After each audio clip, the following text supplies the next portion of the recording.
But when we were suit shopping, both my brother and Max were there for measurements, and my brother brought his laptop along. Max was trying on suits to get an idea of what my brother would like, and he didn't look up once. I saw Max get sad, so I closed my brother's laptop and told him it was his turn to try something on. I kid you not, he tried on only one suit, and said he'd go with that one. It didn't even fit the theme. It was more for a black tie event rather than his wedding. He grabbed his laptop and said he was heading back to the office to catch up on work. Max just nodded his head and went back into the changing room. When I went to check on him, he was crying. I asked if he was okay and he just exploded into a sobbing mess. He explained to me that my brother was always serious about work, but thought he would loosen up after they got married, only he's been getting worse. He told me he loved my brother, and was the man for him, but he didn't know how much longer he could go without any attention or affection between them. I told him it was probably just nerves and I'd talk to him. We decided to reschedule for next week to continue finding a suit. That weekend I asked to have lunch with my brother so we could talk. At that point I was visibly surprised he didn't bring his laptop with him. I sat him down and explained how he had been acting, and how it was affecting Max, that he was going to ruin his relationship if he kept prioritizing work.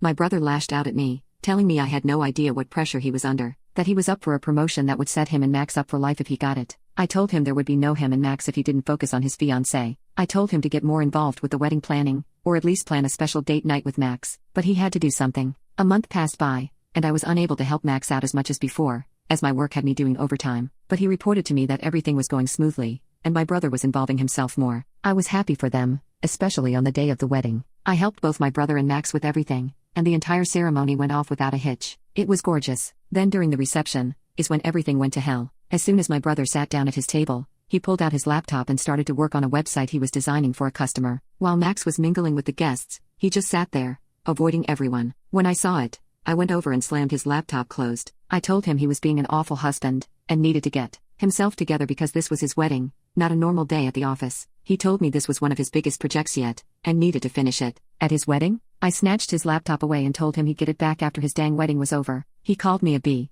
so I just walked away and hid his laptop in one of the rooms attached to the venue. Afterwards, I saw him engaging with more people, and spending time with Max. When everything was done, they left to go home and pack for their honeymoon. I put my brother's laptop in their car right before they left, and I helped the cleaning crew finish up. The next day I got a call from Max and he was sobbing. He told me that my brother and him got into a huge fight after they got home, because my brother had been writing on cocktail napkins all night, working on the website, and had them stuffed into his pockets. When Max discovered them, he talked to him about everything that had been going on. My brother said some rude things that eventually led to him calling Max a gold digger. So Max went to his parents' place, and was now debating on annulling the marriage because he didn't want to spend the rest of his life like this. I asked if he wanted me to come over, but he asked if I could just go check on my brother, to see if he even cared or was still on his stupid laptop. I went over to my brother's place, but he didn't answer. He won't pick up his phone either, and I don't know what to do. I'm on Max's side, but I also know how much Max means to my brother, and I hate that he is going to lose him this way.